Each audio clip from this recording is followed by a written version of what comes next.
In this video, I'm going to show you how to change the font size in GNUCASH. Let's open GNUCASH. From here, you can see this is the standard font size in GNUCASH. So keep that in mind. I'm going to close it.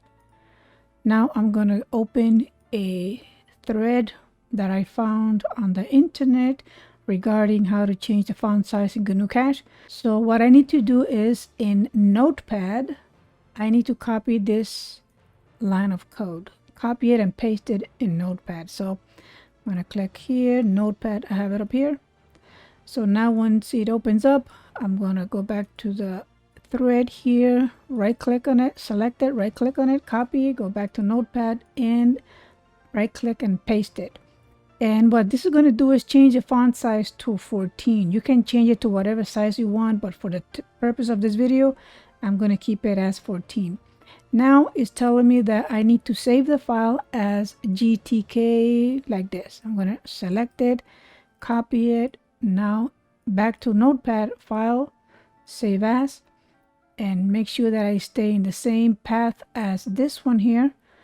So I'm going to save it as GTK-3.0.css. And when it comes to the save as type, I'm going to click on it, but I'm going to select all files. Make sure you don't save it as a text file.